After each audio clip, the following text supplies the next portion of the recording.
All right, let's watch Dave Porkboy. About Dave Porkboy has some thoughts. He tweeted a bunch about Brandon and how like aesthetically fascist Brandon looked. Okay, I always say I hate talking politics because no matter what, one extreme will fucking come for your throat no matter what you say. But here I am talking politics, sort of. As much as I say hate it, I don't. I do have to admit, Dave Portnoy always looks like a German pensioner, dude, on vacation. I don't know if it's like the alcoholic puffiness or the redness of the face from like alcohol abuse, like many, many years of. I don't know if it's like the weird sunburn tan thing that he has going, but he just looks like a German pensioner on vacation all the time. It's probably a combination of the two, like too much sunlight on his skin and also just a fuckload of alcohol consumption. It's just like it's a perfect tint. You're not going to know what I'm talking about unless you know exactly what I'm talking about. You're just not, it's hard to picture. I don't know, I'm glutton for punishment. So I'm minding my own business last night, watching college football, had Tennessee for 50 dimes, one easy, gave it out, no big deal, 50 grand, big deal. And these images, I'm not watching what Biden's speech, I didn't even know he had a fucking speech. But all these images come out, and my God, the man looks like Nazi Germany with a dash of Cold War Soviet Union with a dash of Dwight Schrute. No revolution is worth anything unless it like he got an editor to cut this in, which is pretty funny. But anyway, can defend itself. With a dash of Hunger Games, just like the biggest dictator looking set ever. Surreal. It's surreal. It's actually like laugh out loud funny because you know how much money politicians, especially the president, spend on everything like staging, hair, makeup, lighting. And they come up with this. They come up with this set. Pictures going viral. And today we have Democrats defending it, being like, it wasn't that bad if you're focused on this. Dude. It's pretty funny to think that, like, I don't know, he looks like he's one energy drink away from death, okay? Like, the blood pressure has reached a level that is unmanageable in his body. Like, he's got, like, the neck veins coming out while he's just talking about fucking Biden.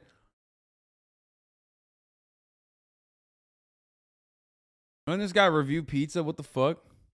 I just retweeted a guy. He's like, oh, what? President's never spoken with the military behind him with like a picture of George Bush in the middle of the day with like a Navy like aircraft carrier and American flag. It looked actually great. And this is my point. It looked great. If you can't look at the photos and the imagery that came out from Biden last night, and without a doubt, it was the worst staging in the history of American politics. They always talk about the debate with what? Nixon, Kennedy. Nixon's like sweating. I don't know. I wasn't born. This man, our president, looked like fucking Hitler. I'm not saying he's Hitler. I didn't really even listen to a lot of the speech. He looked like fucking a caricature. He looked like Hitler. If you're a Democrat and you can't... I love this because at least he's honest. He's like, I don't even fucking listen to what he had to say. He just looked like it, and the photo scared me. The photo scared me, okay? You got to understand. I watched it. I didn't even really watch it. I just saw a couple still images, and the photo scared the shit out of me, okay? And as we all know, the worst thing about Hitler looked terrifying. That's the problem with Hitler. Not what he was saying, not what he did, but he just kind of looked scary. Everybody always forgets how scary Hitler looked and how that was a big part of the campaign, you know?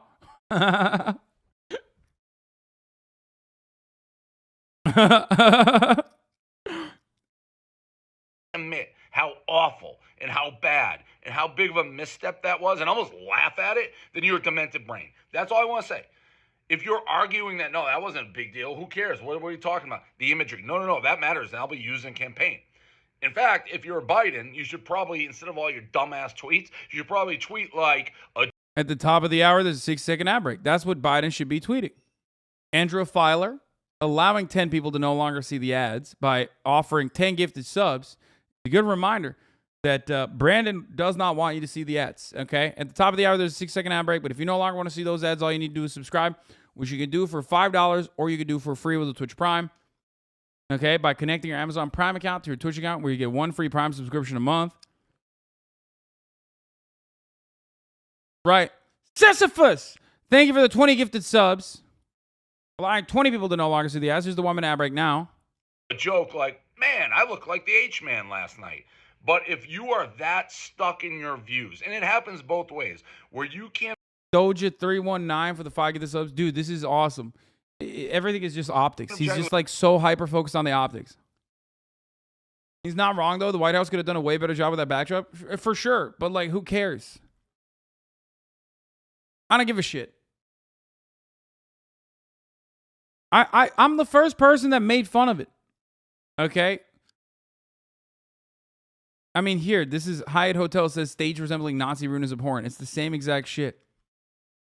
Rappa Havoc, thank you for the 5 gifted subs. Is optics only. That's all libs care about is fucking optics. That's all they care about.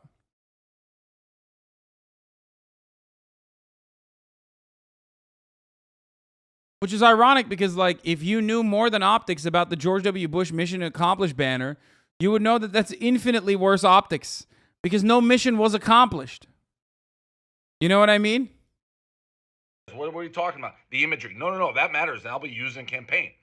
In fact, if you're Biden, you should probably, instead of all your dumbass tweets, you should probably tweet like a joke like, man, I look like the H-Man last night. But if you are that stuck in your views, and it happens both ways, where you can't objectively be like, holy fuck, who did that? Well, then your brain's fucking broken. Because that was the worst imagery of all time. Our president looked like fucking Hitler. And anyone... I'm the first person that made fun of it. As soon as I saw it, I was like, this looks like a bad Red Alert cutscene, right? I made that joke as soon as I saw it. But anything beyond that is like ridiculous. If you're like fucking... You know, if you're hyperventilating over like how terrifying this is, big bad man Biden, like I don't know what to tell you. Also, why is the most alcoholic, puffy-faced man alive talking about optics here? I just don't understand that. Anyone who says otherwise is full of shit, and that's why politics suck. You have people arguing like, what? What are you talking about? I didn't see anything wrong. Of course you did. No, the point is like you're making that out to be like the worst thing that could have happened. That's the funny thing. I like it. I like the background. It's corny, it's cheesy, it's like weird, right? But I like the background because it made people so mad for no fucking reason. It's just red lighting, man. Chill. Man who voted for Trump twice has surprising opinion about Biden's move. New CNN reporting this morning. This literally seems like a joke. This seems like a parody of CNN, by the way. Like they found one guy that voted for Trump twice that is a surprising take about Biden. Who cares? What the fuck? Y'all had to cut coverage over like what the fuck? It's literally like an Onion article. Republicans are working on a legal strategy to overturn President Joe Biden's plan for student loan forgiveness that could wipe out up to $20,000 in debt for certain borrowers. CNN's Miguel Marquez has been talking to voters in Biden's hometown of Scranton, Pennsylvania, to see what they think of the plan, and he's with us live now. What are they telling you, Miguel? Yeah, good morning there, Brianna. Look, we came up here expecting that Republicans across the board would be 100% against student loan forgiveness. But what we discovered is that a lot of people are affected by student debt, and some Republicans aren't exactly against forgiveness. Welcome to the Farmers Market in beautiful downtown Scranton, Pennsylvania. The market here, the real deal.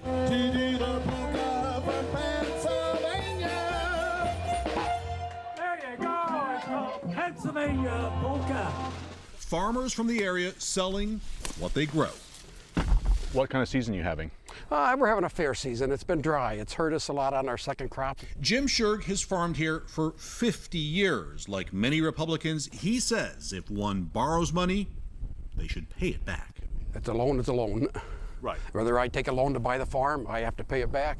They're taking a loan to get an education, they should pay it back.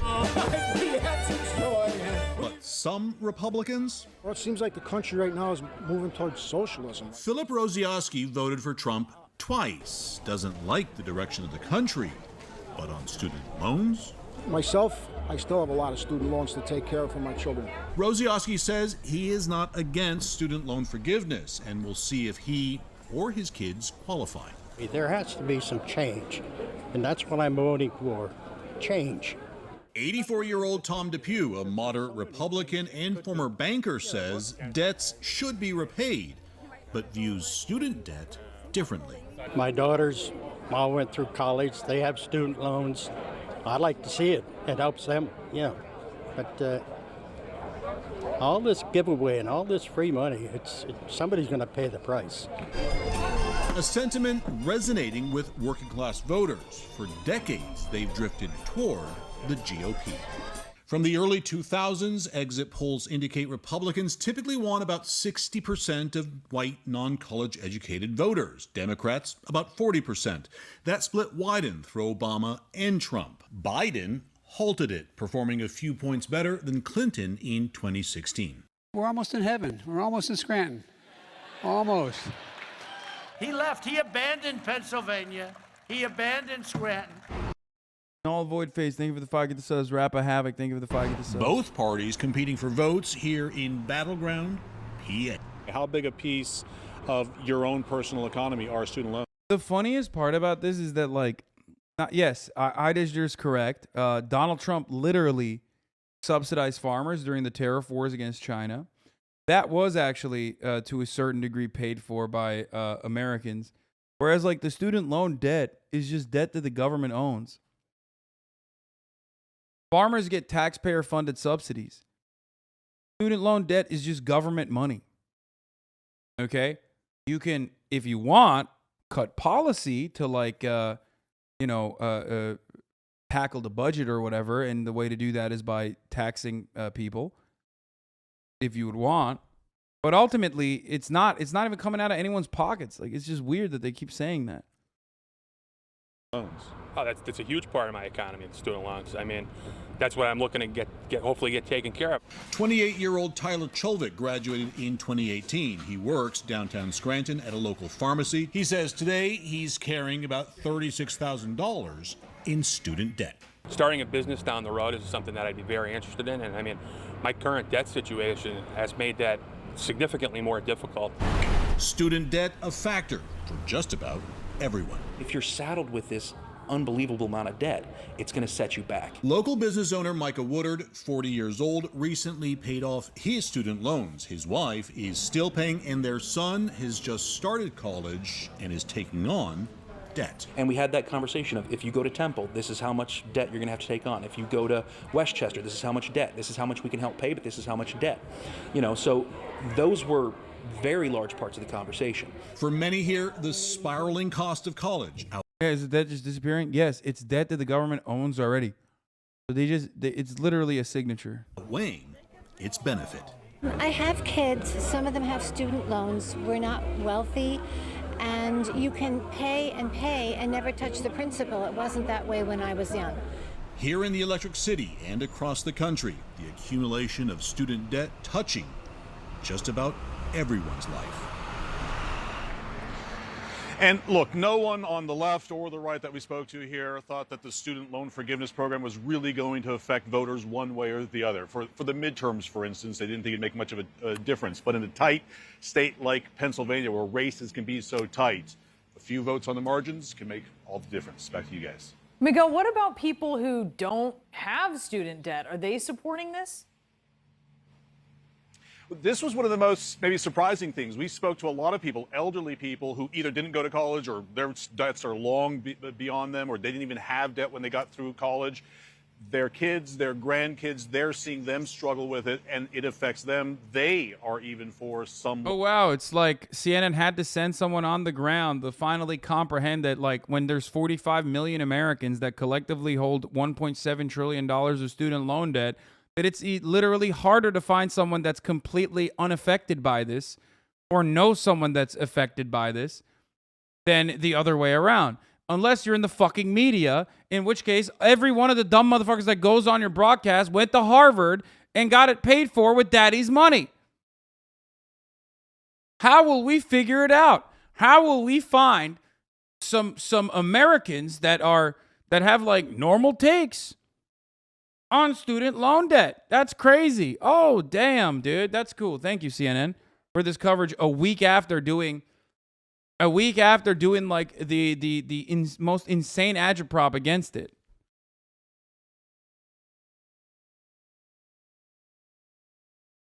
Haley got smacked? Wait, what? His own people. And I went back, Haley, and I looked at old speeches of President Trump's, and his 4th of July Oh, I love when the Five brings on someone to play the role of a liberal. speech in 2020 was all about defeating the radical left, right? Calling out a group of people who, an amorphous group, I would say, because I get called a radicalist all the time. Antifa, BLM rioters. That is not amorphous. You can see that.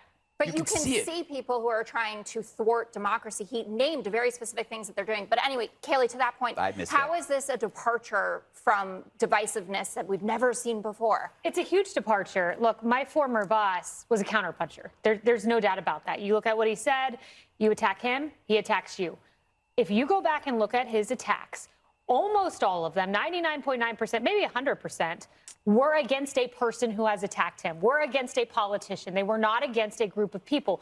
The White House did not set out on a campaign to attack half the country. I did not stand at the podium and say, you, Joe Biden, build back America, people, we hate you. I didn't do. Wait, what? Yeah, you did. What? You literally did that. What the fuck? That. Karine Jean-Pierre stands at the podium nearly. Bro, my man literally ran on a campaign that was like, we got to shut down all immigration from Muslim countries and Mexicans are rapists. Like, he also said that the radical Democrats are Antifa communists who want to fucking destroy America, like, all the time.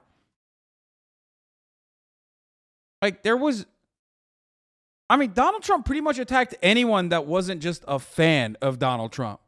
Sometimes even fans of Donald Trump. You know what I mean? Like, he literally attacked even Republicans. He said that they were rhinos. He basically said every single person sucks except for me and those who ride with me. Like, I can't think of anyone that Donald Trump did not shit on so aggressively, dude. How are you going to act like that? He was not the most controversial, like, especially with this rhetoric. I mean, I love it. I love it personally. But make no mistake, when we do these like hogwatch segments, understand that there's a reason why so many fucking Republicans on TikTok are like, we need to kill FBI agents and shit. Because like that's the environment that we've created here in America. And Donald Trump definitely took the training weights off of that. You know, he basically used the most unhinged rhetoric that you possibly could, that all these fucking dummies could understand. I feel like I have a good insight for when someone's phoning in content. He just does not want to be there. He's not bringing out any A material for Theo candidates he was paid to endorse or Rick Scott. And there's too much other stuff on his mind. Wait, what is this? This is new? So important for Republicans, frankly, and everybody else, as long as they vote Republican, to get out and vote. We have some great candidates. Really, really, we have to do this. If we don't do it, our country is going down. You take a look. That painting is awesome. King. Goated fan art on the wall. I have fan art on my walls. That is goated. Look at what's happening at our border. You take a look at that disaster that took place in Afghanistan, the way he's looking good too. He's looking kind of skinny King. Ooh, he's losing weight. He's hitting the weights, baby. Look at that. He's got to get like one of those chin reduction surgeries though, because my man's got a nussy right now, looking like Mitch McConnell. We left, leaving $85 billion behind, leaving our people behind, Americans behind. It's just nobody's seen anything like it. 13 dead soldiers that should have never died. You look at what's happening with you. 13 dead soldiers that should have never died. He said 13 dead soldiers. I love the way he's like describing these otherwise supposedly touchy things.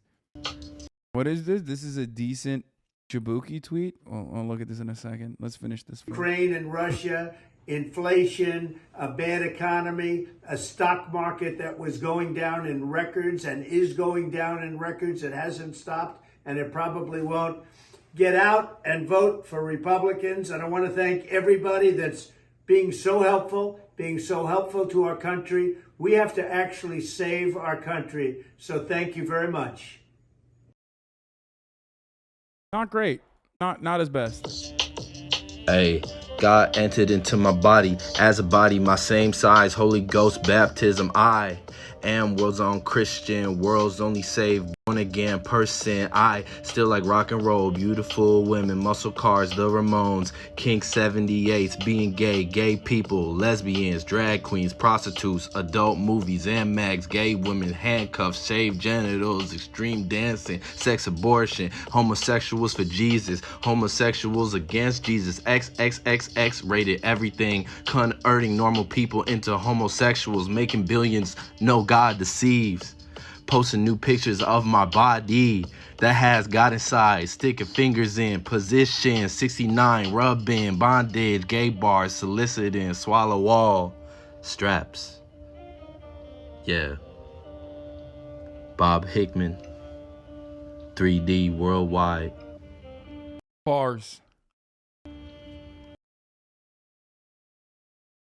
Bars. What? The Q Queen's Crusade of Hatred, Marjorie Taylor Greene, corporate casket? No, I don't care about that. 3D worldwide. He's rapping the tags under porn vids. No, he's just like he's got my man's got the Cuck Todd barcode bangs. See what a do-rag gets you? I do. Not even once. Daily and talks about the MAGA Republicans. This is a sustained campaign from the chief of staff, press secretary, president against half the country. You don't believe me? He said that the Republican Party is dominated and driven by Donald Trump and the MAGA Republicans. What does dominated mean? It means taken over. It means. The funniest part about this is that like Black Lives Matter, defund the police, and like Antifa are nowhere near in a position of power. They are genuine grassroots movements, okay? And the Democrats consistently avoid them and act like they do not exist or literally campaign against them, right? What do the Republicans do? The Republicans try to say BLM is bad, Antifa is bad, and they're running the Democratic Party, which is just false. Meanwhile, when the Democrats turn around and say MAGA Republicans are controlling the party, even though they make up a minority of it, they're like, no, it does make up everything. And also, fuck you. You're saying they're all bad. Yeah, well, you know, you are bad. Real. Okay. New Alex Jones claims that Joe Biden is planning false flag events. Yeah, we already covered this yesterday.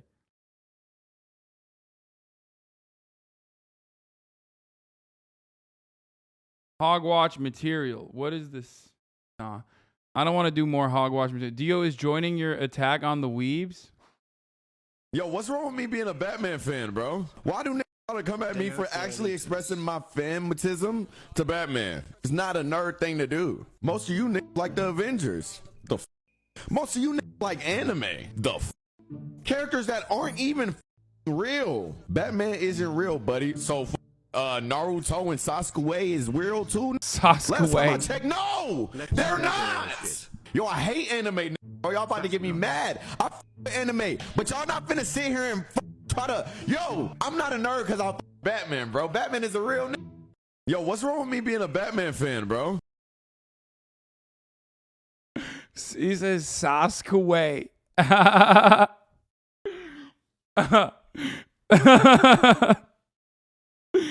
Oh, defend us? No, fuck no. You are indefensible. More than half. And then today he comes out, tries to clean it up. I don't consider any Trump supporters a threat to the country. Really? Well, you said that last night, Mr. Split Personality, because I watched it, by the way, in a room full of Mr. Split Personality Republicans who all heard very clearly what you thought of us and the rest of the country. Okay, so I do have a memory long enough for when Donald Trump did attack full groups, like calling for a shutdown, the Muslim travel ban, for instance, his original comments about Muslim Mexicans.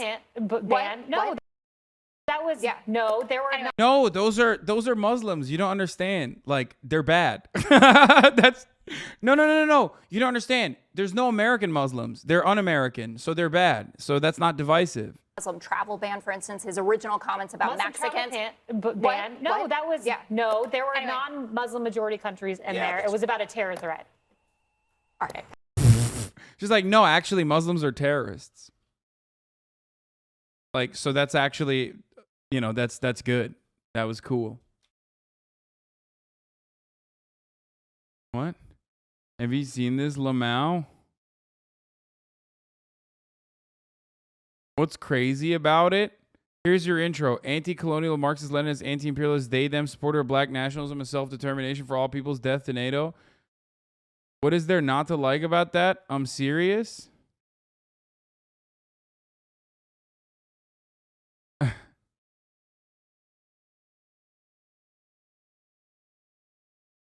Yeah, Jeffrey Young loves...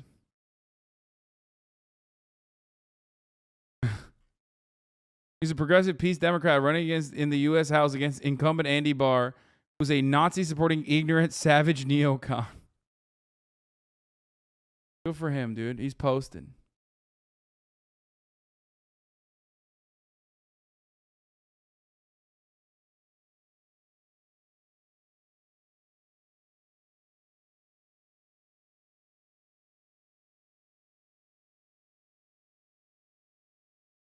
You need to see this one? Wait, I can't even see. I got banned by this person. Oh, this is DeSantis's person. Yeah. It's like his staff wanted to recreate the Dark Brandon Twitter meme, which originated from Chinese propaganda in real life. But as we are all aware by now, the left cannot meme.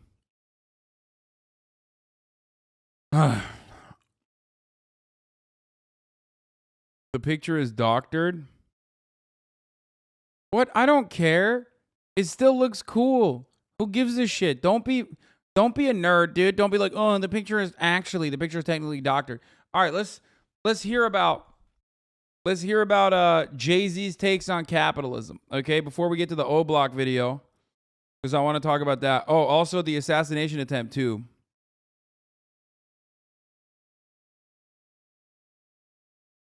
Okay, let's hear what Jay-Z has to say about capitalism. Yeah, and we're not gonna stop.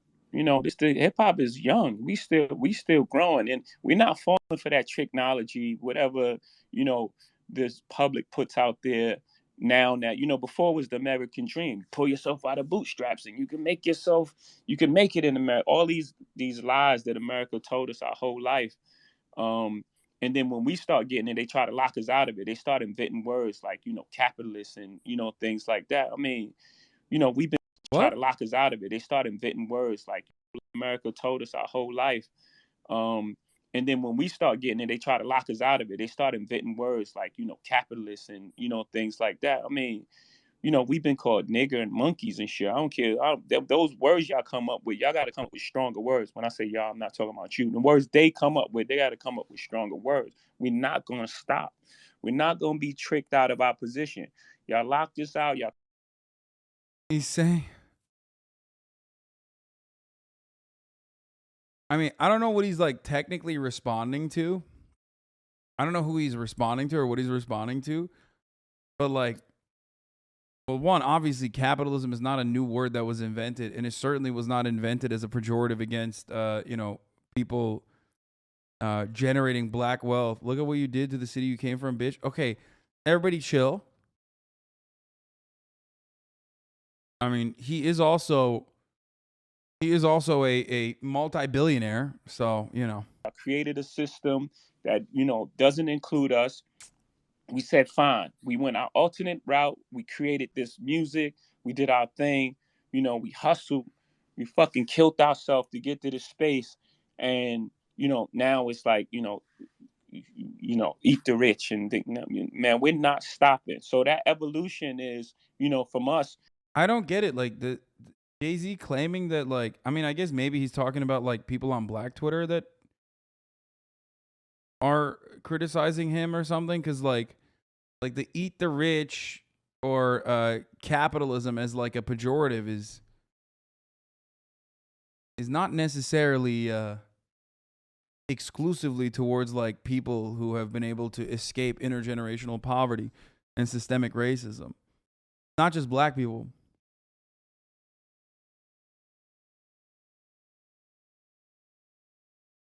Jay-Z was really on that space, crying about us calling him a capitalist. He is. Then tried to say that calling black rich folks capitalists is similar to the N-word Lamau.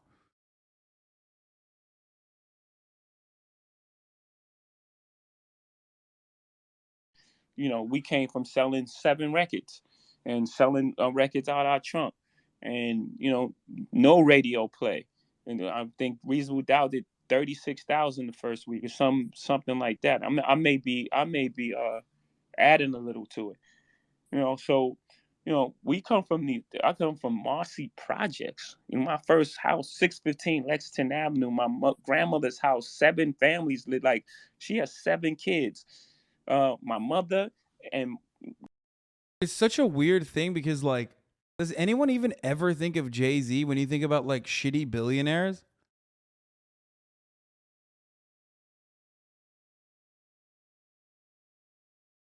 Like, I mean, he's just basically saying like, no, I do actually, I should be associated with the shitty billionaires. Which I think of in a weird way. It's like, I don't know. I mean, I think of like, he grew class consciousness now that he's rich. I mean, that's what happens to every rich person. Come on.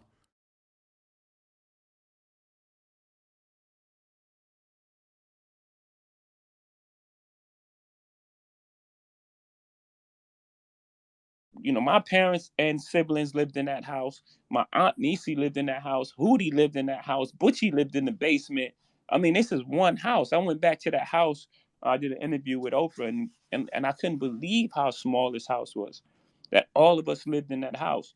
So, again, that evolution that you speak of, it's just real, and it's happening in real time, and I'm talking about it. And you know, we're not going to stop, and we're not going to stop talking about it. They're not going to trick us out of it and make us feel ashamed to be successful in a place that, you know, set up a system for us to be dead at 21.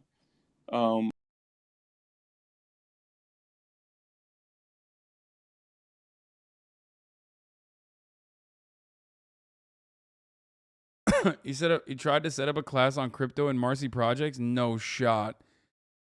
Jay-Z's Bitcoin school met with skepticism in his former housing project. I don't have money to be losing. The hip-hop mogul loves to rap about his roots in Brooklyn's Marcy housing projects, but classes in cryptocurrency show the billionaire is out of touch, residents say. Dude, what the fuck? I mean, just, it's hard. It's hard when you have a lot of money. Apparently, he's overworking his dispensary employees, cutting benefits, paying a dime over minimum wage. Yeah.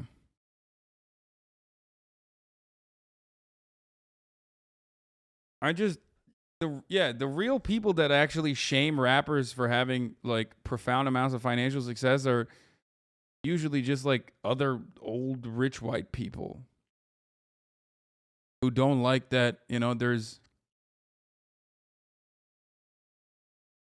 I don't know. The subreddit has more context on why people aren't down with this rant of his.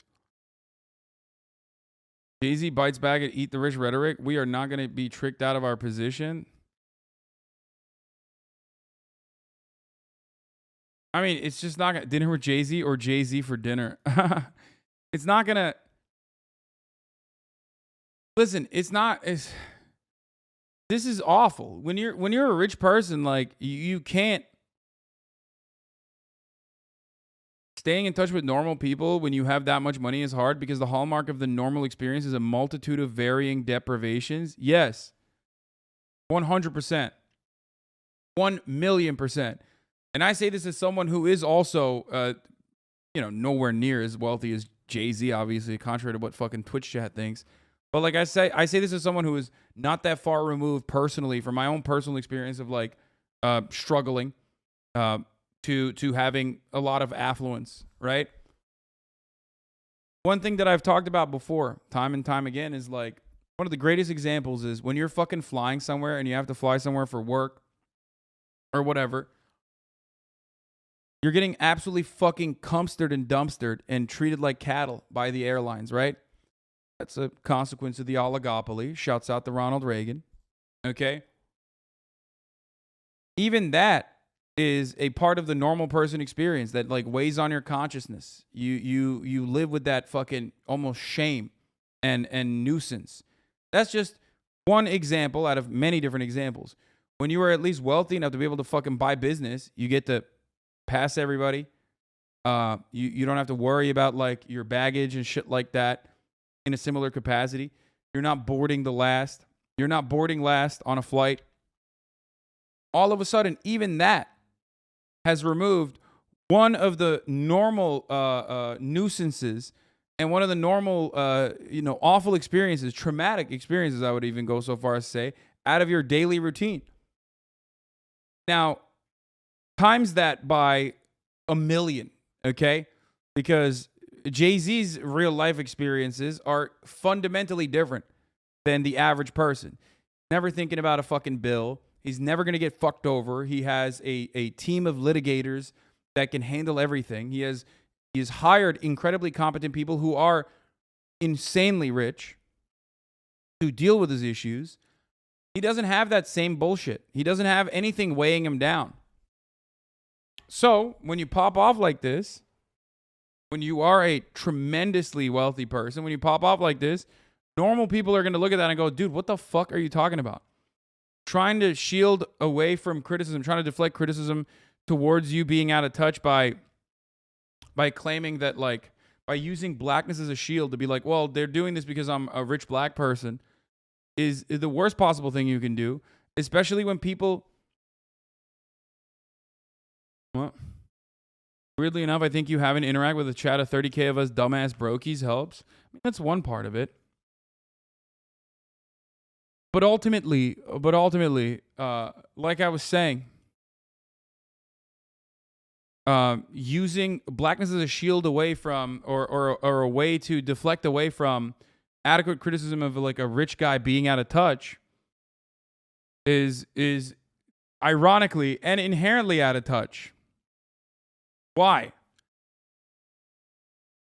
Because people are going to look at that and go, okay, well, you just sound like an out-of-touch guy.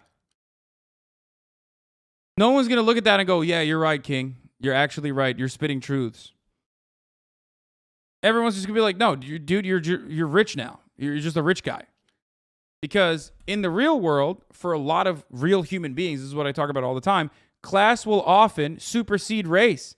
Class is a more dominant and better indication of your privilege than your race will be in that circumstance.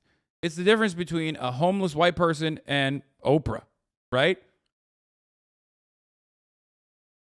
Out of 100 people that you ask, like, no one is going to say Oprah's in a worse position overall than the homeless person. You can talk about the steps that Oprah took to be able to get to that position, right? And that's fine. And that's true.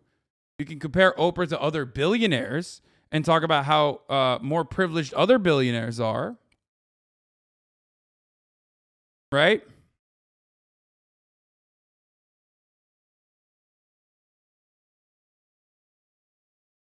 Being broke, living comfortably in your parents' house, and coming out from the hood, fighting for your life and feeling like it'd be taken away from you any moment because of your race is different, shaking my fucking head. No, I think that his lived experience definitely shrouds, or rather clouds his judgment. But aren't you out of touch with respect to some other people because you got more money now? Yes. No, I just explained why I am. Yes. It's something that I'm very aware of. And yes, your race is directly connected to your wealth generation. Yes. That's why I said you have to look at it in a situation like that. You have to look at people within that same class, even if you're not going to think about class from a Marxist perspective, but class in a capitalist perspective, like middle class. A middle class black family is worse off than a middle class white family. If their economic positioning is exactly the same, a middle-class black family, and there's empirical evidence for this, is still going to be in a way worse position than a middle-class white family.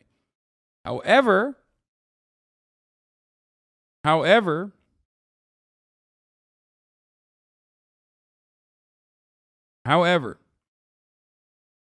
when you talk about like a profoundly wealthy black person, especially when you're saying like, well, you know, these kinds of criticisms launched against me are actually racist. Yeah, I mean, they're probably, some of which probably is, right?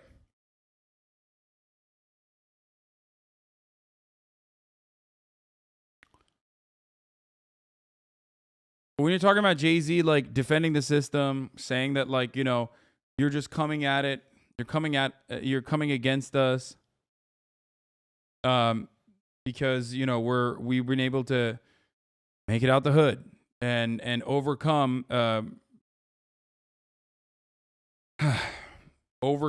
a tremendous amount of intergenerational violence. It's not the case.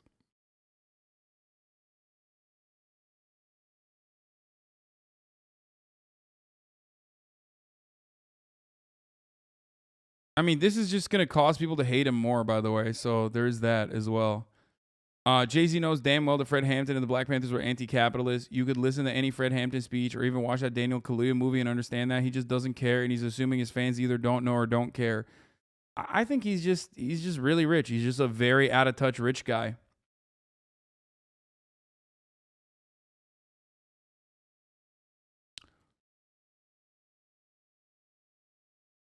That's it.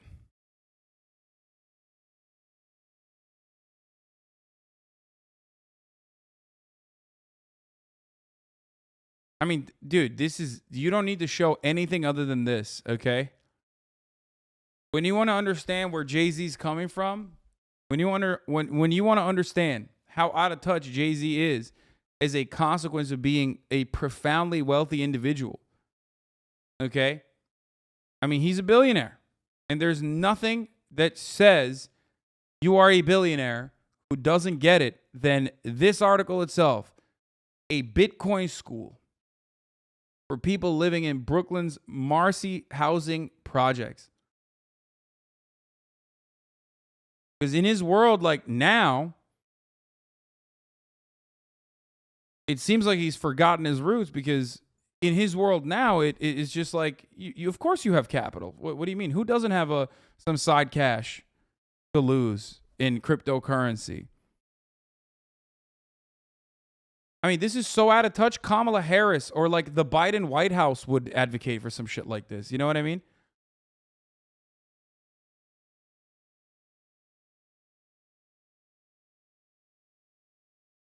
You're really fucking slandering this man. You sound mad white defending this shit. Like, you gotta stop. Jay-Z was poorer than the Shad ever was in the worst neighborhoods. Like, why are we acting like just because he's rich, he doesn't understand shit? I fuck with you, but you never grew up black and poor. You can't explain why a black person can't see racism in them having money as opposed to the love rich white people get.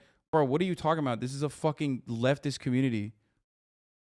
They eat my ass for having wealth. What the fuck do you mean?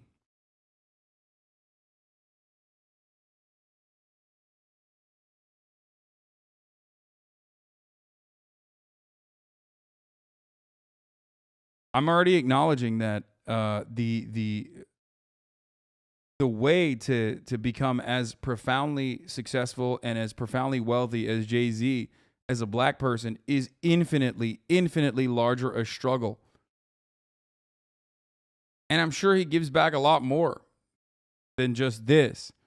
But this in and of itself is, you know, it's... Dude, billionaires, of course, give back. What the fuck are you talking about? Dude, this shit sucks so bad when you say this. Like, what do you mean?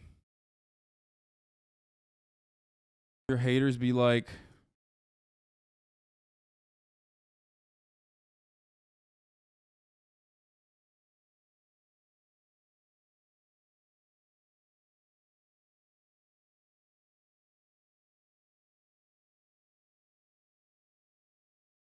At this point, hasn't he been rich longer than he's been broke? I mean, I think so.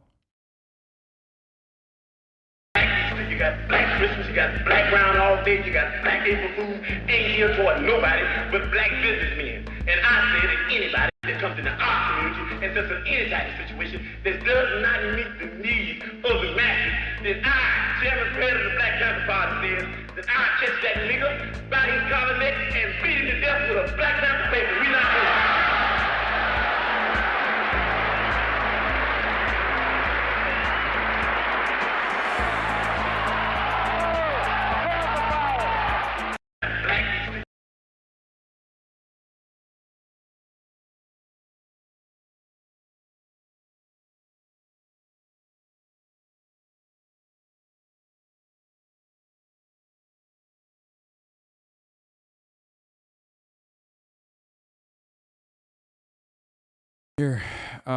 Here's another, profoundly impactful artist and his takes of about capitalism. There's too much money here. I mean, nobody should be hitting lotto for 36 million and we got people starving in the streets.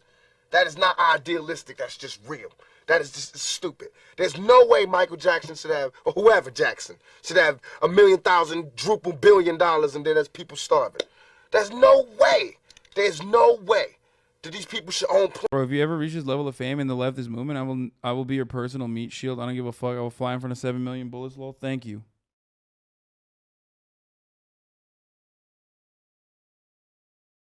Bro, I'm sure Jay-Z also, as every rich person does, probably does a lot to like uplift the working class, especially black neighborhoods.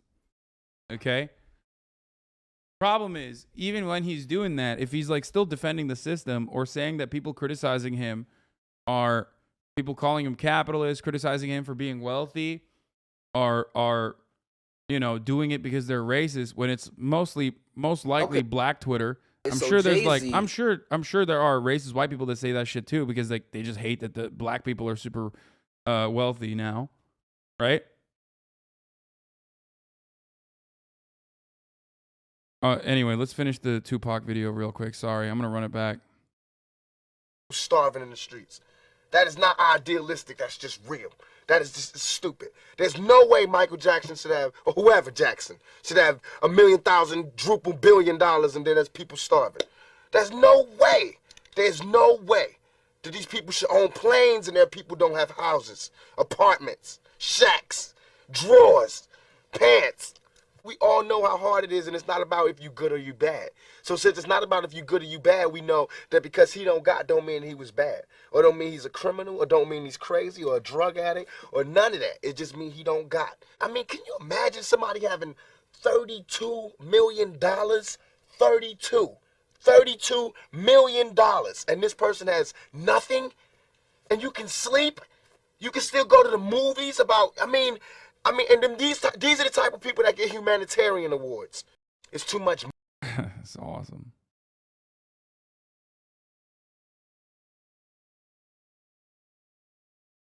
Also, clips of Tupac reading Stalin. Wait, what? All the time. I'm really into books. I'm into the part.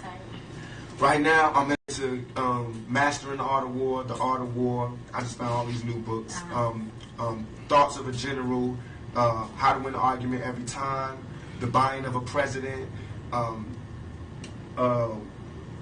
What's that book I got? The Russian guy? Stalin. I got that. Christopher Darden book. You'll Never Work Again in Hollywood. Whatever that is, when they talk about people that slept together.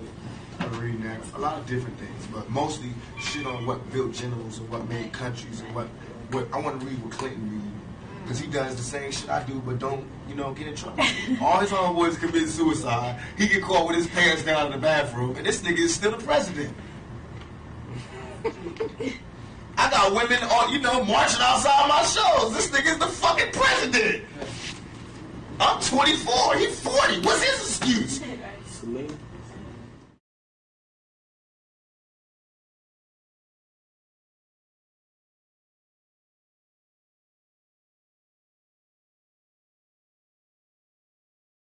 Yeah, he was a part of the Youth Communist League, right? The Young Communist League. When he lived in Baltimore, Maryland. Tupac Shakur.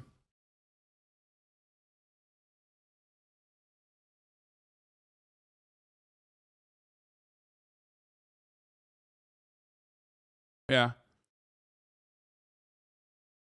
All right, let's see what this take is. Is the perfect example of the problem with displaying yourself as a revolutionary and liberator type of figure, but you don't read any books, you don't engage in any theory whatsoever, and you don't know what you're talking about. Because this dude went on Twitter, in a Twitter space, and said that being called a capitalist is the same as getting called the N-word and a monkey, because people created the term capitalist to stop black people from getting to a certain amount of money and wealth. And it sounds like the dumbest take you've ever heard, because it is the dumbest take you've ever heard. That's not true whatsoever. He literally just made that up. Made it up out of thin air. I don't know where he got that from at all, because that's not even close to being true, right? But that's what happens when you display yourself as a liberator and a revolutionary, right? And this is the same dude that has dropped Fred Hampton's name multiple times in songs. But if Fred Hampton heard you say that, he'd probably slap you in the mouth for that. Cause what? What are you talking about? You sound absolutely stupid. Absolutely stupid. This is what happens when you don't read. You have to read books. You have to engage in theory. Please. I think like reading, there's no amount of theory that will change Jay-Z's worldview though, because like I mean he already has baked in class consciousness at this point. You know what I mean? And for people who are saying like, Hasan, sit your white ass down and listen or whatever, like it's just he has class consciousness. He recognizes his class position, and he's just using regular methods of deflection. There might be a shred of truth in there with respect to other white rich people saying Jay-Z does not deserve his wealth or whatever the fuck. But ultimately, you're only saying that because you don't read law? Man, shut the fuck up, bitch.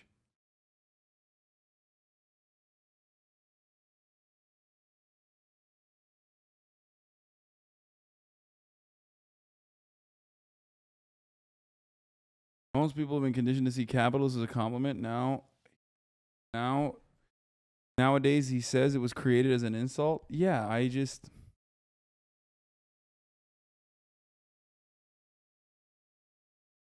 Please, like seriously, you cannot. I mean, I don't disagree with the whole reading thing. I mean, it is good. Reading theory is good. Play yourself as this liberator for the black community, as a revolutionary for the black community, and you just don't read any books, don't engage in any theory, because you say stuff like this, and it's like, wow, this dude is really dumb, right? And at the same time, this dude is saying this with an NFT PFP, right? Like, it's insane. It's crazy. It's like, bro, if you don't know where to start, I mean, I would recommend this book. This is like a great starting point if you want to like get into theory, if you want to like have a slow entry point into socialism, into Marxism. I mean, it is a pretty good book. But like, yeah, like you cannot display yourself as a liberator type of figure and then say stuff like capitalism was created to stop black people from gaining this amount of money. What are you talking about? You talking about some being called a I don't think it's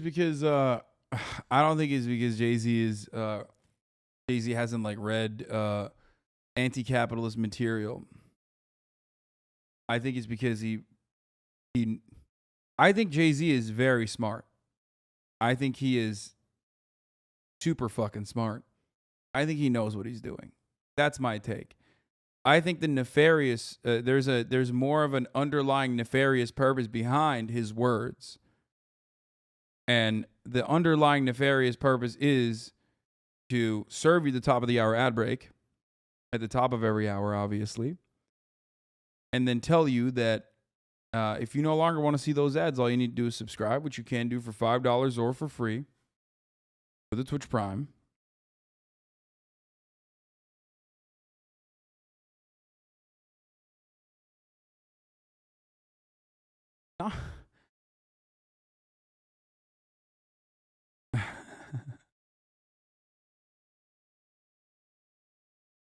Yeah, a nefarious ad that was served. You need to be smart to fool people into thinking that shitty discontinued champagne is actually fancy by wrapping the bottle in gold foil. Business smart doesn't make you smart altogether. That goes for you too. Bro, I am I am not a smart person, but I'm certainly not a business smart person. Anyway, Gorbo Nikon, thank you for the 5 get the subs. Donald Trump's Mar-a-Lago maid, thank you for the 5 get the subs. There's the 1 minute ad break now, by the way.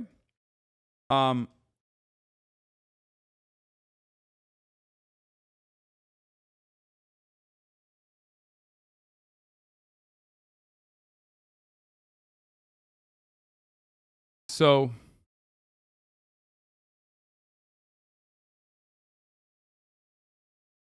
it is the personalized wealth accumulation for the culture, in my opinion. No, I think that it's the reason why he's saying that is because he wants to deflect away from the criticism.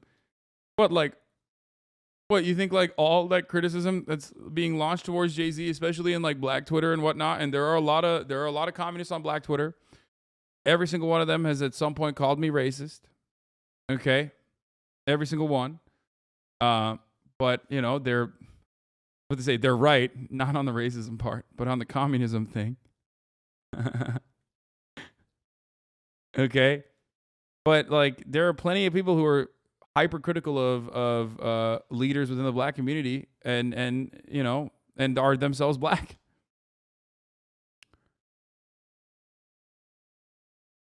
I think like Jay-Z, probably, as every billionaire does, is super philanthropic, right? I'm sure he gives back millions, right? Impossible not to. You have to buy some good.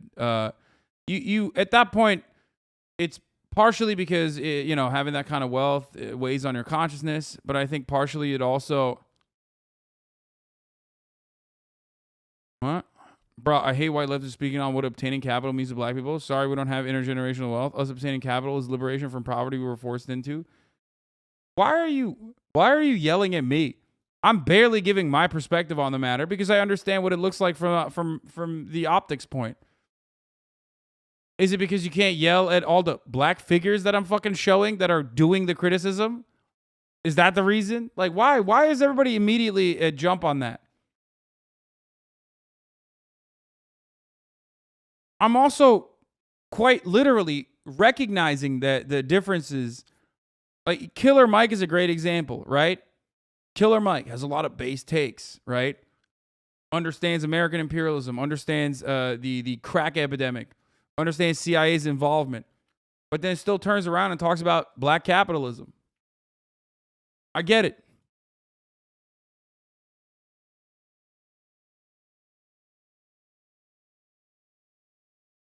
But like, I don't know what to tell you. If you think Jay-Z has your best interest in mind more than I do, then I did. Yeah, okay, sure.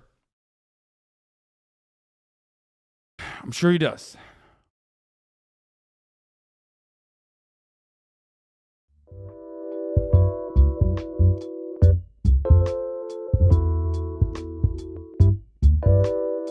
I cannot believe it. There is an FD signifier video that is shorter than 7.5 hours, by the way.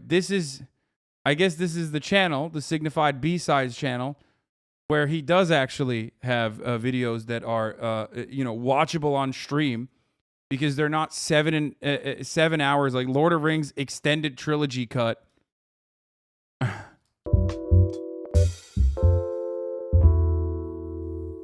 I had a tweet pop off a little bit a couple of weeks ago, and I wanted to talk about it. What was the tweet? Let's look. Sorry, I just got to see it. I don't hate Bay and Jay, but criticism of them as hyper-capitalists are completely valid, and Beyonce just wiping Kelly's from her album instead of using her power to confront the injustice Kelly uses face is a microcosm of the problem. A couple of weeks ago, and I wanted to talk about it, but I couldn't because I got so wrapped up in this video, and so I wanted to try to address it here. So everybody knows Beyonce dropped Renaissance about a month. Hasan, you got to understand Black people are hesitant of white allies, so you should hear their criticism and understand their struggle. Man, I know that already. Shut the fuck up. I know. Well, you know, I know. To go maybe. Aside from, you know, Renaissance. I know that. I don't know what you want me to do, okay? I'm white, okay? Do you not want me to talk about this? Is that what it is? You want me to stop talking about this? You want me to stop showing you black thinkers on the subject? Is that what you want? This is dope. Love the album. Maybe my favorite Beyonce album.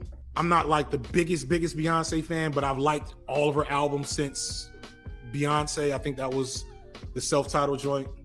It's not bass slander. I want to be very clear. This is not Beyonce slander. Okay?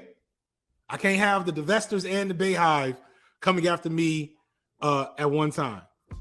But it's more so like an argument that Beyonce is representative of. One of the major issues coming out of Beyonce's the album release was the whole thing with Khalees.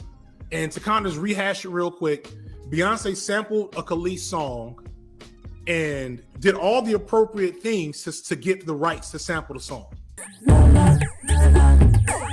Why the fuck are you giving comments like that attention? Because, one, I don't have that many black chatters in this community. Let's be fucking real, okay? That's number one. It's like 7%, right? I think. And two, on top of that,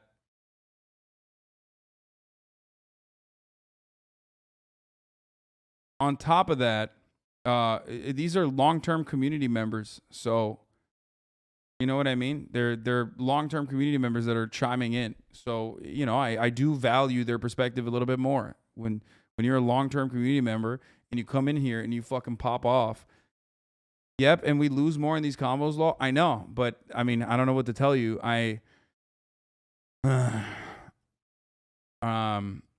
You know, I'm being very careful with my words regardless. And I think people just like get mad because they get hyper focused on the optics and misunderstand what I'm saying.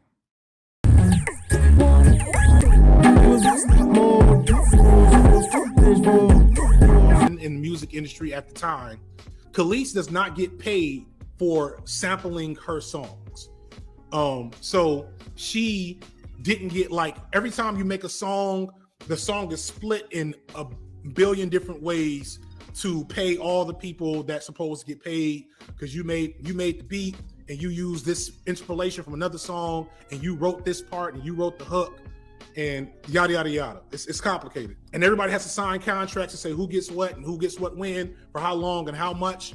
And for the longest in the music industry, the actual artists, especially if they were black and black women, black men in hip hop, like black artists in general, were the quickest to get screwed out of fair shares to the art that they were creating.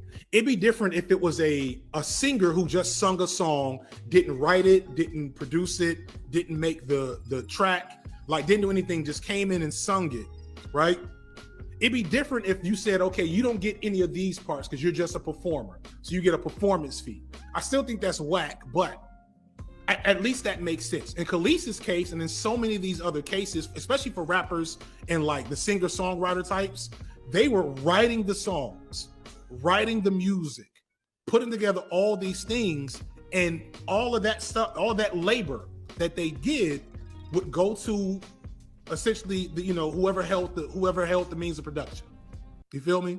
You see where I'm going with this? And so many musicians, this is what happened to going back to TLC. This is why they were like 10 times platinum and broke, because they weren't getting any money off of the sale of their content. Most K-pop artists, probably. Yes, thank you, Bellamy. Like K-pop is, I think, like the number one culprit probably right now for this in the world, because they're the only ones really selling like huge, moving huge units. So essentially, this is a like perfect microcosm of the exploitation of work, of a worker being alienated from their work. It is a perfect microcosm because the music industry is one of the greatest examples of a incredibly hyper exploitative industry. So you see that exploitation because oftentimes the people that you love the most, these artists, are the workers themselves that are creating that product and not necessarily seeing the fruits of their labor, not necessarily seeing the many benefits of the art that they create.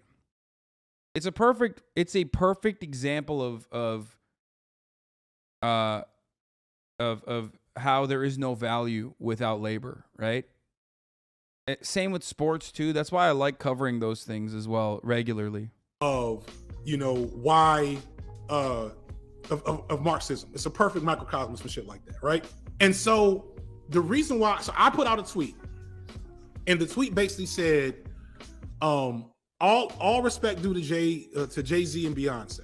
But something that still holds true in the Black community is this reference of Jay-Z and Beyonce as revolutionary in some regard, as being good because of their immense wealth that they've amassed, as Black excellence. It's basically a Black excellence case study to some folks, where they say that Beyonce and Jay-Z becoming really rich, becoming billionaires, is what Black communities need to do. We need to get our own capital, control our own, our own markets, control our own economic destiny, and that is what will lead us to liberation, yada, yada, yada. And they point to the fact that Jay-Z and Beyonce have funded all these things on the low and bailed people out of jail and supported Black Lives Matter, all this good stuff, right, on the low, which is cool, nice. But the thing that is missed is, I just saw somebody say, fam, they still billionaires. And at the end of the day, Jay-Z and Beyonce are not Black. They are Black bourgeoisie. They are Black billionaires. And they don't move with the intention of liberation anymore. They don't. And this situation, what the aftermath of this was a perfect example of this. When the drama came out, and so yes, you could point out that Khalees was not respectful, right? If you want to tone police, you can say, oh, Khalees was mean to Beyonce, so Beyonce didn't have to do nothing, yada, yada, yada. Beyonce, who is arguably the most powerful woman in music right now. I don't know enough about the true nature of the music industry to say, I'm sure there's some old white woman from Germany that is more powerful than Beyonce in the music industry. But Beyonce is at least top 3. Beyonce single-handedly changed the way music was released in 2013, when music used to be released on Tuesdays, and Beyonce said, nope, the real time to do it is Fridays at midnight.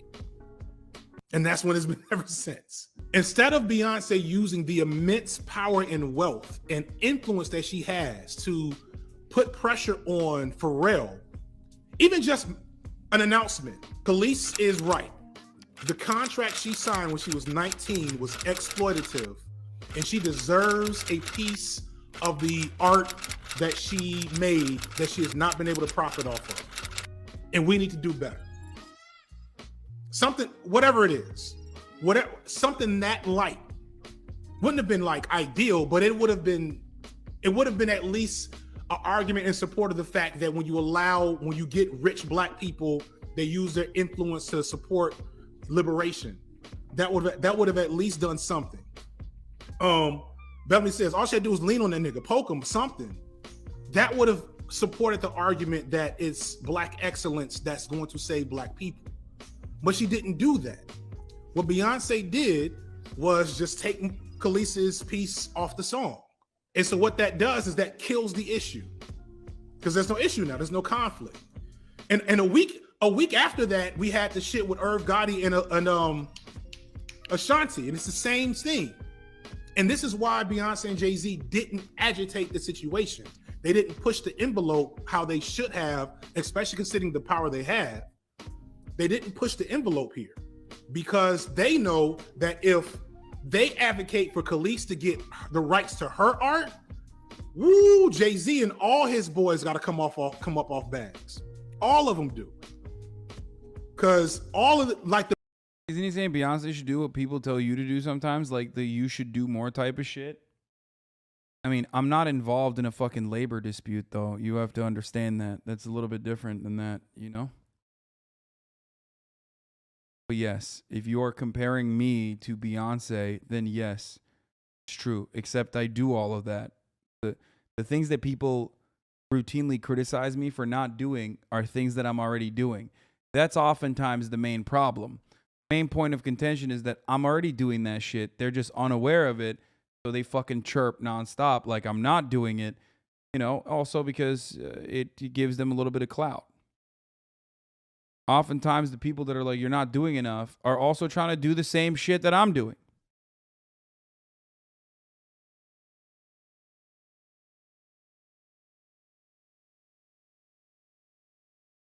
Unaware?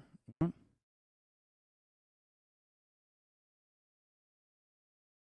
The biggest hustle in hip hop, especially in the 90s and 2000s, wasn't to release your own records and release your own music, but it was to sign other artists and own their music. It was legit, just straight up capitalism.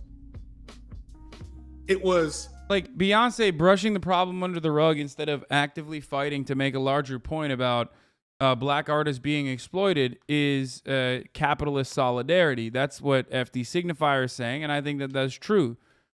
Because, once again, when you get to a certain level, of immense wealth, you're super class conscious, okay?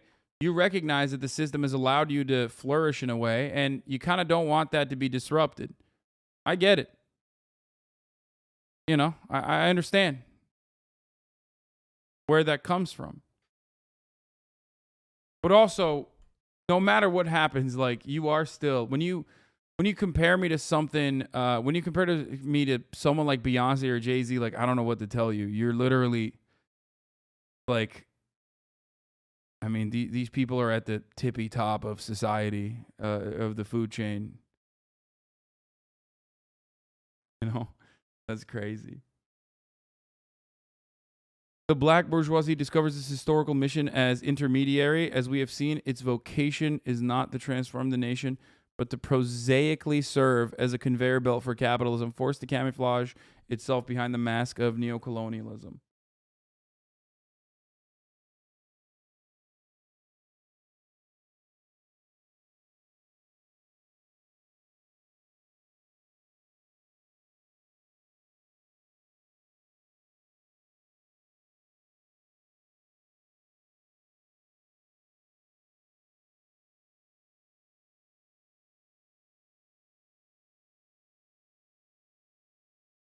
Your proof that you are not on the same level as Jay-Z and Beyonce is that they have no idea who you are. It's that simple. Yeah. I mean, that.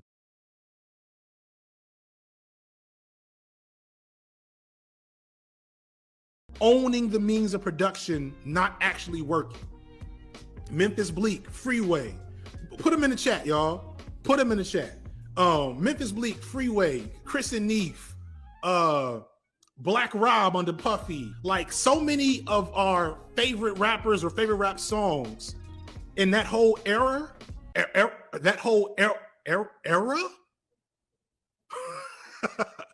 so many of my favorite rap songs from my era, right? These dudes did not get no money. These dudes died. A lot of these dudes, Black Rob died broke. Craig Mack died broke. Puffy's one of the worst ones. So many of them. So many of them. And they're all telling their stories now. Like, you can't go a week without a rapper from the 90s and early 2000s talking about how insert hip hop legend here, insert black excellence, black billionaire here, jerked them out of money by making them sign a contract and not renegotiating the contract to get some of that money back. So all of these people were doing this in the 90s and 2000s. And Khalees is just one of many. Khalees is just the same inherently exploitative dynamic that exists under all facets of capitalism, of course, exists within the black community as well. But because blackness is a form of solidarity, an understandable and immediate and inescapable form of solidarity, because there is no escaping blackness. You're black. That's it, right? That's how it was written. That's how it was designed. One drop rule and all. That people have a pretty easily defined, easy to understand sense of community that comes from the intergenerational struggle and violence that they have been subjected to and still are subjected to in contemporary society. Okay?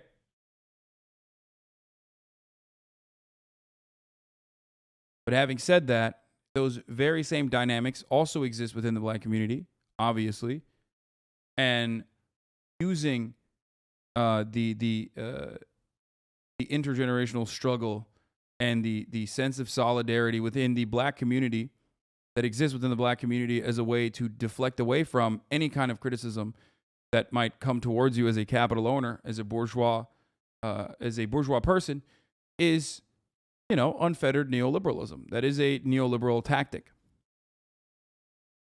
That does not mean that like rich black people are not oppressed in any meaningful capacity. Of course they are, right? In comparison to other rich white people, they certainly are, right?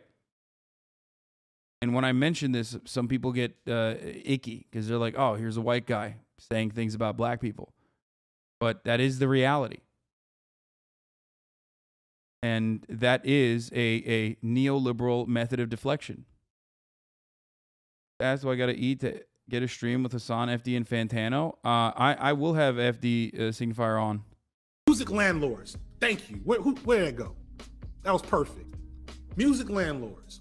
That's basically what it is. And so the whole point of me talking about this is not to denigrate Beyonce, disrespect Beyonce in general, or Jay-Z explicitly, but to just point out that, and to quote Kim Foster, we are not going to LLC ourselves to liberation. Get your money. I know I'm getting my money. I be talking to folks on the low. A lot of black creators I connect with. I'm like, yo, don't let them demonetize your shit. If you can hold off and get that monetized, do it. Cause like we still got to eat. I'm not saying give up your checks, but that's for labor. That's for a creation I made. I'm not about to start like one of the first things I had people telling me when I started like getting serious and big. People said, yo, the real money in YouTube is to start a network under you as an umbrella. I'm like, you mean a record label, my nigga? A YouTube record label? You want me to be Suge Knight on YouTube? Death Row videos? But it's true. And there's people out there that do it. You look at like the Fine Brothers were one of the main culprits of that. You can start a whole bunch of channels under an umbrella and get a whole bunch of people employed and make a lot more money for a lot less effort. You too can be a capitalist if you want. But understand, if that's what you do, don't try to make your capitalist grind into some type of liberation ethos, because it's not. It's not. I mean, you are liberating yourself. That's it. In that circumstance, you're not liberating anybody else in that situation. What? Nice link, brother. Linked it well. Now, I try to mean this as respectfully as possible, but there's something extremely gross about a black entrepreneur trying to weaponize their racial oppression in order to justify price gouging the black community, the very community that goes through the exact same racial oppression as they do.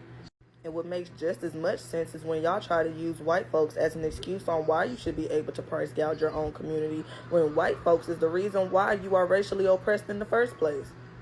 But since y'all want to talk about it, then let's talk about it. The average white woman in this country has an annual salary of about $48,000. Okay? That's about $1,800 a check. Do you honestly want me to believe that the average white woman is paying $1,500 to get their hair done when their check is only $1,800? That is literally over 80% of their check. If you are actually out here thinking that white women are taking 80% of their checks and dedicating that to their hair as if they don't have any other responsibilities out here, baby, that is between you and whoever you pray to. Now let's move on to black women. The average black woman in this country has an annual salary of about $40,000 a year, okay? And that's about $1,500 a check. Y'all actually think it is realistic to ask black women to pay $1,500 for braids when that is literally their check? No bills, no car notes, no mortgages, no rent, no other responsibilities, just you and your chair, right? Also, slapping luxury on a service to justify trying to charge $1,000 for it is plain lazy as fuck. Because luxury is not even defined by the service itself. It's defined by the process of the service. And what exactly do y'all be adding to the process of getting your hair braided to justify it being luxurious? Because the most y'all accommodate with y'all clients is TV and water. And y'all don't even wash hair. How the hell is this luxury? So yeah, that's why me personally, when y'all be trying to weaponize your racial oppression and Is that how expensive it is? What the fuck? weaponize white folks in order to justify price gouging as a black person towards your own community, yeah, that's why I don't feel like that shit makes sense. Nah, I try to mean Black hair is expensive? I fucking had no idea. Fuck, bro, because it takes so long. That's why I cut my own hair.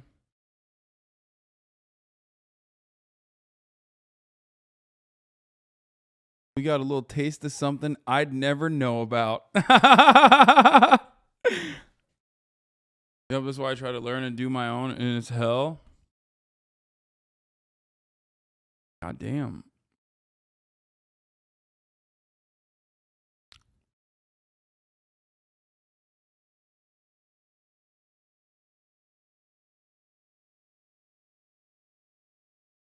Reasonable for braids like 500 max. It's been way above that since like 2010.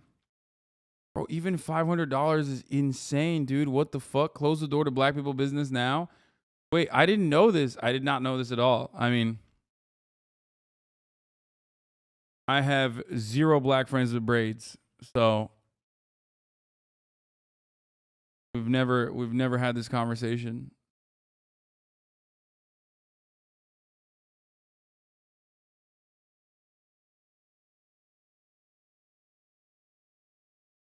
There's a joke amongst black women. You can be productive or you can do your hair. It's so much fucking expensive and takes so much time.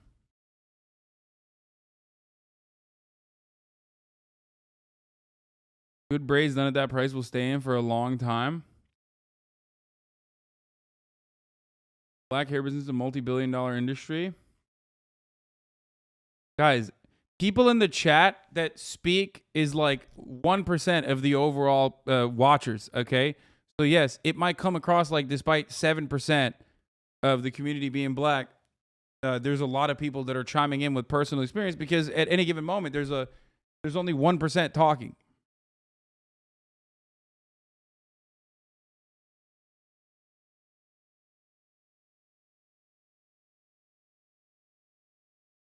I had my hair in locks for 12 years now because I was over getting my hair done.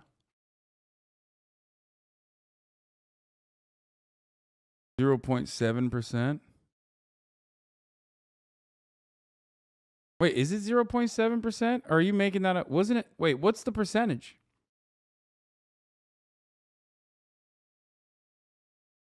I don't remember.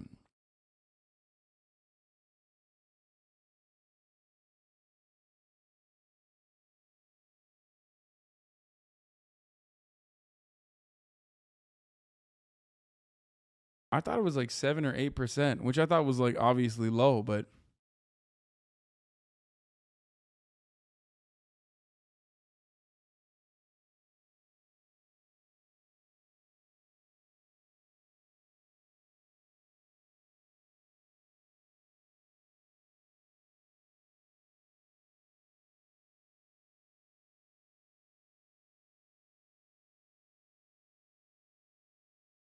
the rise of the Instagram stylists has made some stylists charge super high prices. Capitalism, baby. Read me. In New York, some more expensive salon costs 250 plus, but if you go to an African woman-owned salon, it's 100. Okay, that number is way more manageable to understand. First of all, for all the dudes in the chat, women's hair is just also across the board more expensive than men's hair. So there's that too. Like for a dude, you could just go to like a Supercuts or something and get like a fucking $12, $20 haircut or whatever. Women can't do that. That's not a thing. Like women's hair is also insanely expensive in comparison to dude hair. But from what I understand, and I did not know this, white women's hair is, while expensive, nowhere near as expensive as what you guys are telling me about black women's hair. And I did not even know this. You don't have black friends? I mean, I have zero. I mean, you didn't even cut it right, you fucking idiot. No, I said I have zero black friends with long hair or with braids.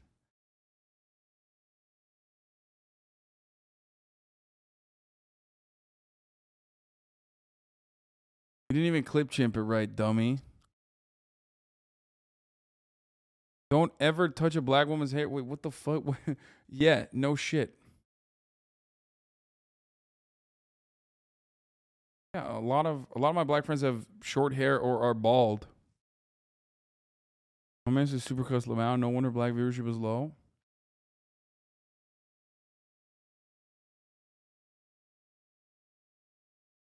Yeah. 6.9% black. Oh. It's 6 to 9% black or 6.9% black? Oh, it is 6.9. Okay, so 7%. I was right.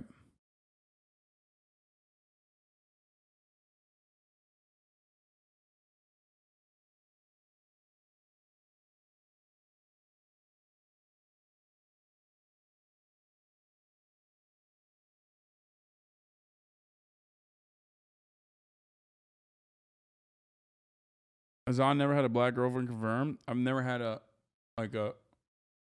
long-term black girlfriend. Like an official.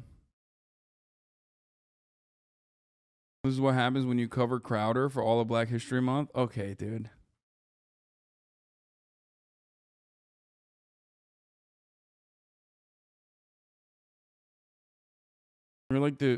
You're like the few white leftists that don't sound like utter trash.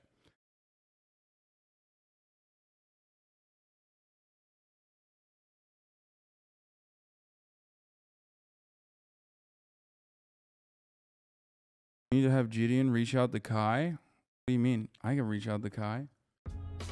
I love Beyonce. I love Jay-Z. Both legends. I love the music. You know what I'm saying? But I'm not hearing anybody that is trying to model any idea around black progress based off of getting money, getting the LLC. Because I know so many, like, I'm in Atlanta, yo. I've said this before. I know a lot of black bourgeoisie folks that's getting money, but they get money in ways I'm like, ooh, you just a black version of another exploiter to a lot of these folks. That's all you are, you know? So that's it. That's all I wanted to say about that. I wanted to clarify that because some people made it seem like, and I understand why. I mean, it's a Twitter hot take, and that's what Twitter hot takes are meant to do. And this is Guyanese, which is Afro-Caribbean. Yeah, but she's not black. Like, that doesn't count. Does not have like 4C hair or anything like that. You know what I mean? They were saying like I was expecting Beyonce to be the savior of music. And no, like I'm not expecting Beyonce to save music. I'm just saying she could have did more than nothing.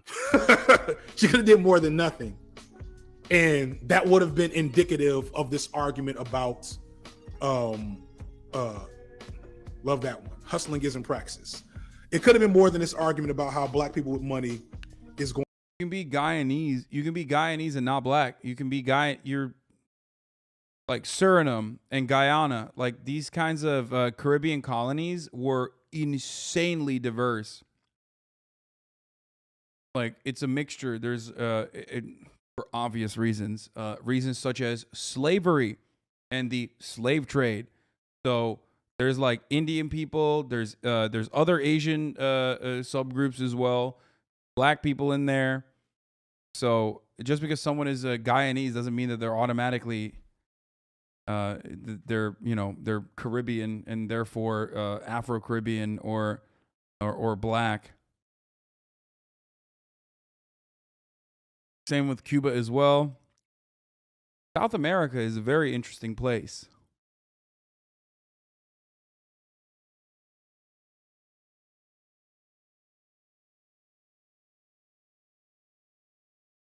Not all black people are 4C. That's certainly true. I just, that as an example of her hair, which was not even remotely, I'm black and not 4C, by the way. Okay, but her hair is not even remotely curly at all. Her hair was closer to like an Indian person's hair.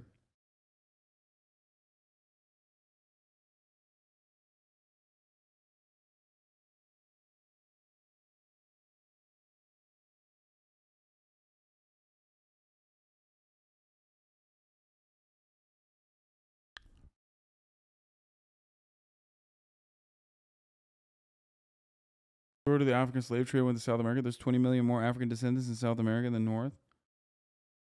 Going to, save Sud Signifier.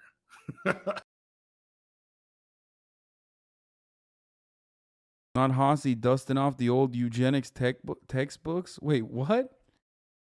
We're talking about race in South America. There's no way to talk about it other than talking about it. What the fuck do you mean, dude? Us black people watching HasanAbi extra close today? Yeah. Force yourself out of this convo. Listen, we're done. We opened the door to black people's business, albeit for a brief moment, and we're closing it. Okay, we're closing it behind us. I don't want to hear. I don't want to hear from anybody at all. Okay, I think I covered this as delicately as I could without everybody fucking chirping at me. Okay. The funniest part about this. Well, we're not done with black people business actually, because we are going to look at O Block, but let me just say something, okay? Let me just say something. If you're in here, motherfucker, you know what my worldview is, so shut the fuck up. I already get enough of that outside on Twitter, okay? Black Twitter already eats my ass in the fucking QRTs anytime some shit happens because of all the black stand-ums that I have encountered in a negative way. So shut the fuck up. If you're in here, this is a safe space for both you and for me, okay?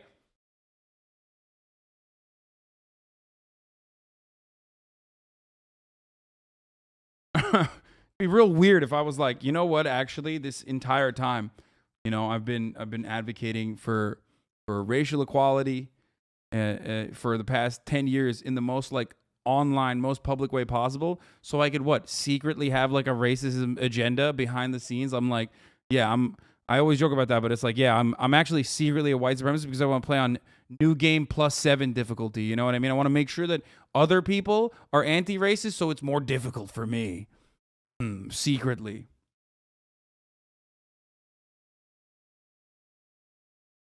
That 4C comment was a microaggression, and you should address that.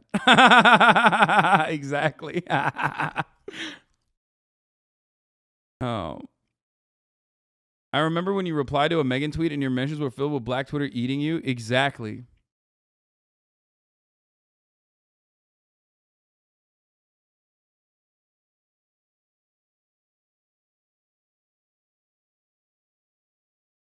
The Megan Thee Stallion QRTs were wild. Apparently you're racist and misogynistic. Where's the do-rag we sent you? I don't know where the fuck it is. But no, I don't get discouraged by that sort of thing. I mean, I've been canceled multiple times. That doesn't, that has not changed my perspective on issues even a little bit. And I am still, sometimes I get things wrong, and that's normal. I am white after all. You know what I mean? Twitter anytime you tweet. Oh, yeah.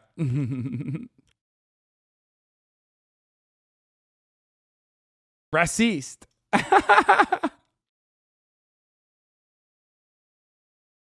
Yes, people tell me you're racist all the time. I know.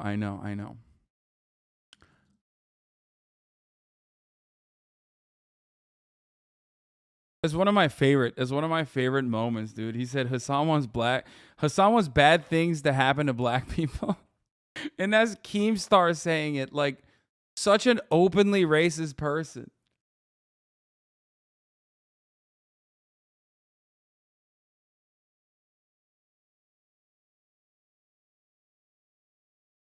This could be you? Absolutely not. Absolutely not.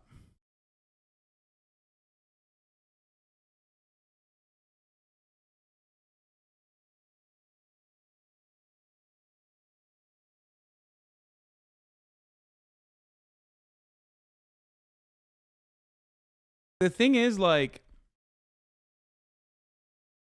I can be queer coded enough that, like, when people say you're an LGBT foe, like, that's a joke that brushes past many people because many people already assume that I'm gay or bi. You know what I mean? But I'm white.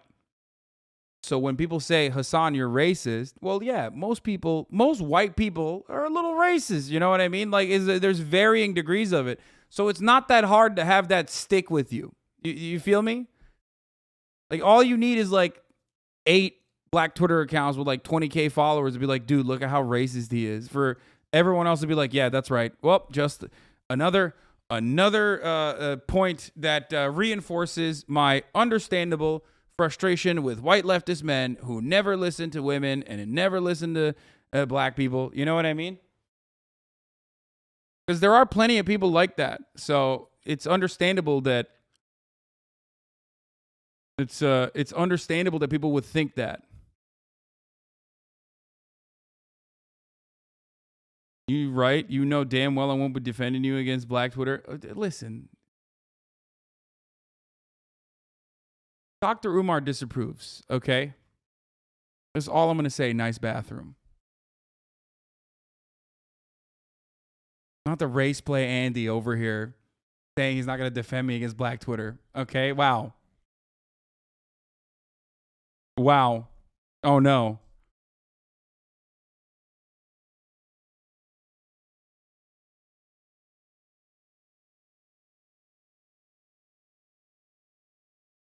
Okay, let's do it. Let's talk about, let's watch the O-Block video. I can't believe you admitted that. That was such a ridiculous thing to admit. And also, other chatters, you can't make that joke. Okay? I don't like it when other chatters think that they can make jokes like that towards mods. They will clap your ass cheeks. Okay? Mini F. Uh-oh. I'm effing.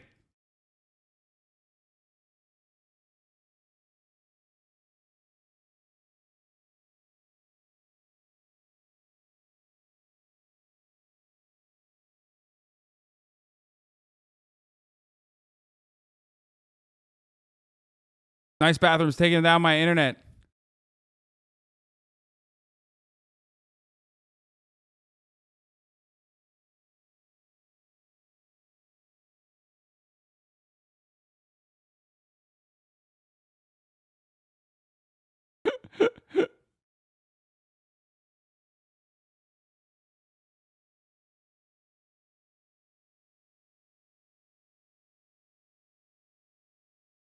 Wait, what?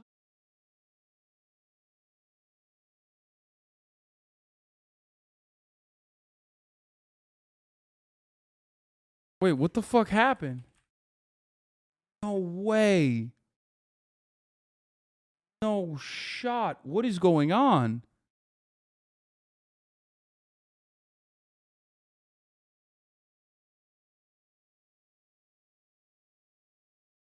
What?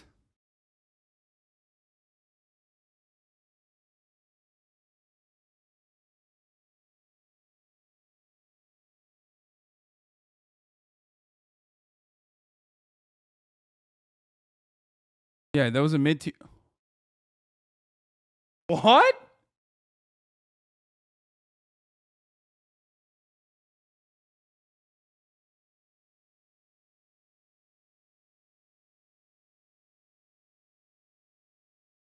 How the fuck did this happen? What the fuck just happened?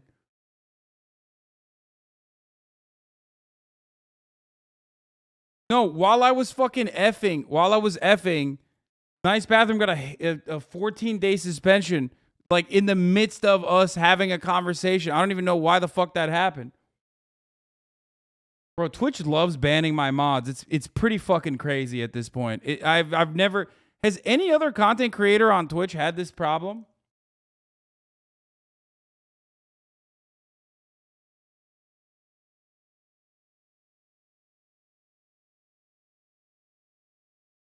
I've never actually seen this before. Like I've.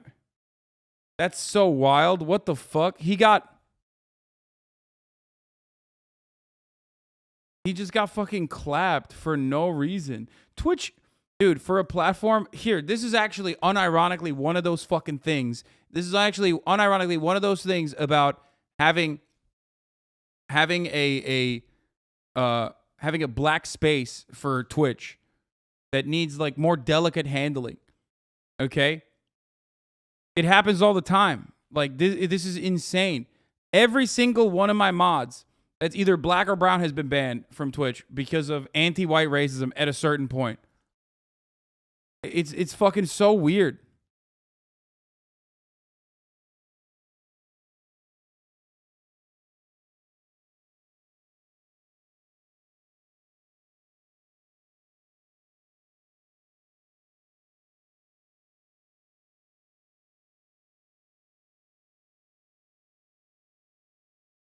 There is no way this is the reason, right? There's no fucking way. Dude, come on, dude. Come the fuck on. No shot, right? I can't. That cannot be the reason why he got 14 days.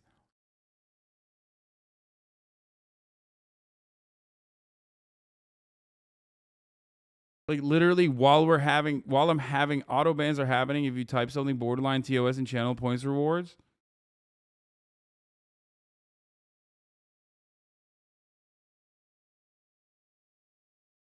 No shot.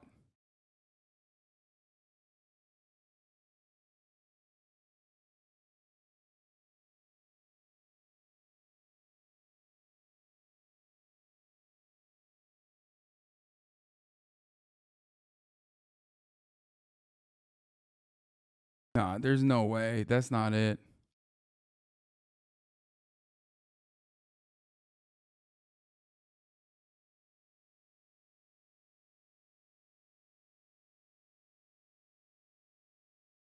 Take a wild guess on who owns Tupac's masters.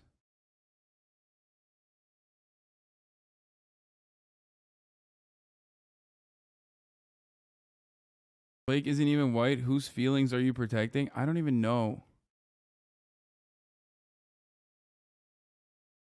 While I was having a conversation with one of my mods, nice bathroom, on this broadcast, just at this very moment, okay, Twitch literally banned them.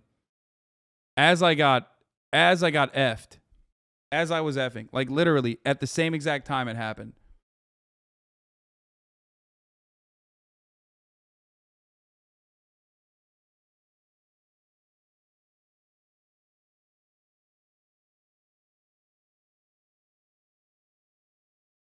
And I don't even know why or how or what the fuck happened here. I don't know. I don't know if he's like nothing comes up in his chat.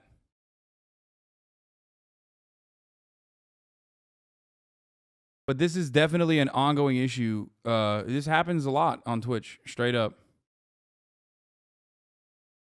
Like, this has happened multiple times, and, you know, in this community especially.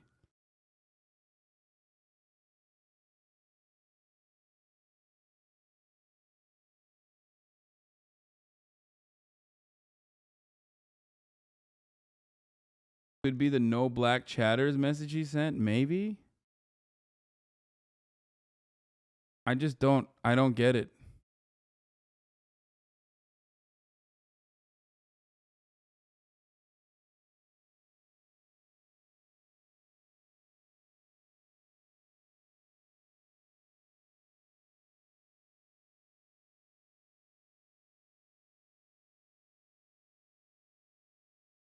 Who 100% mass reported him is not just a manual selection, and you know that, Lamau? No shot. This is what I mean. Like, if you, what's going on there?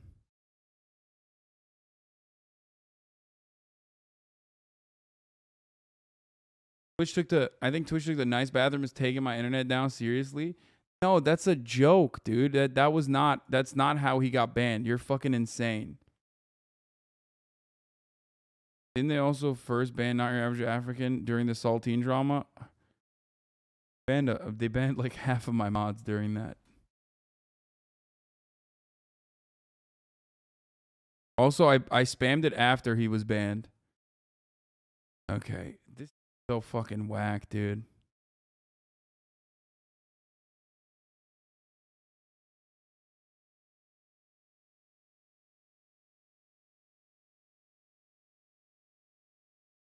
Until Twitch started doing this, I genuinely thought anti-white racism was fringe Nazi rhetoric. I'm continuously baffled they want to take this mainstream. Yeah, I don't know. I mean, I don't know if he got banned because they think it was like because of anti-white rhetoric or whatever, but that shit does suck.